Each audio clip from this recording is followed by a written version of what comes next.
seats our chief guests, Honorable Dr. Harini Amarasuriya, Prime Minister, guest of honor, Honorable Amarasuriya, Deputy Minister of Foreign Affairs.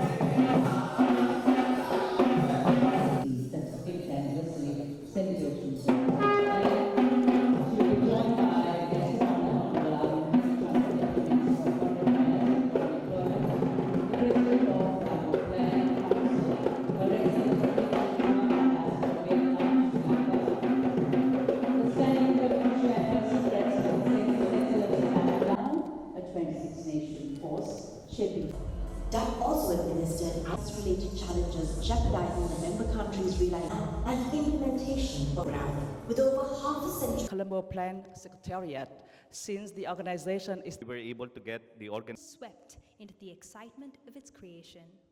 The environment and climate change with its students. Dr. Reyes, please remain on.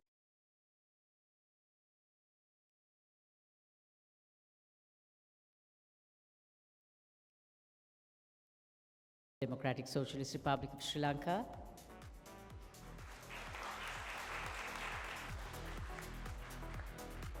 Ambassador of Vietnam to Sri Lanka. That's far.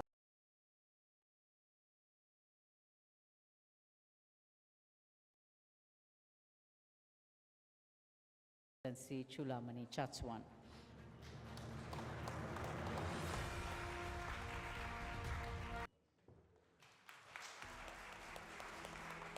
With 75 years of It is a pleasure to join you this evening as we celebrate the 75th anniversary of the Colombo Plan.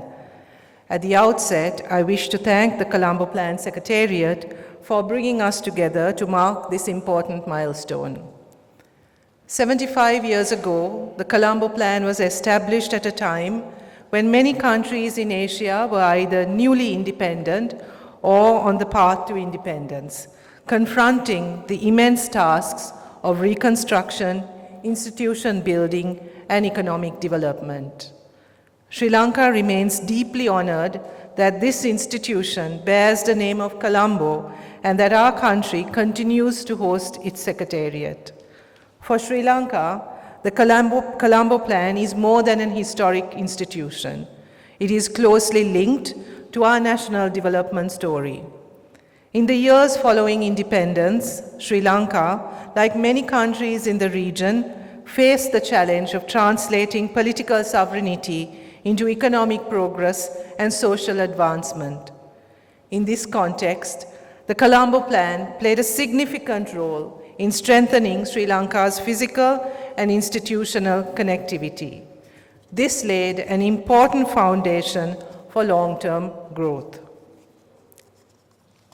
The value of these contributions has endured in the strengthened institutions, enhanced national capacities, and sustained partnerships that continue to support and shape Sri Lanka's development trajectory.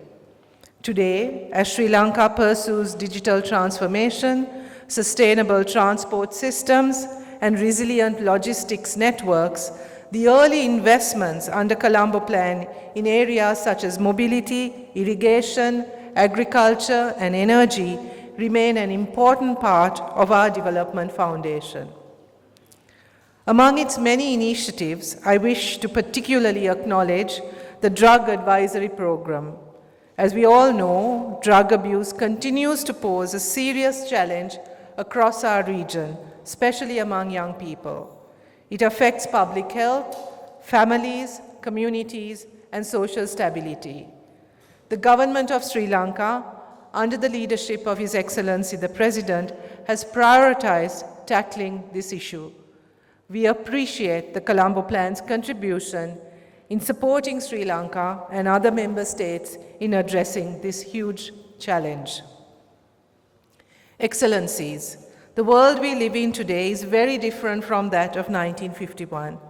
I think one of the differences is represented here on the stage. If you look at us, there are 3 women here, very different to how it was when the Colombo Plan started. Today, the Colombo Plan is led by 2 women, and I think that reflects a massive change, at least one change that has taken place for the better during the last 75 years. Some of the other changes that I'm about to touch on are not so positive, unfortunately.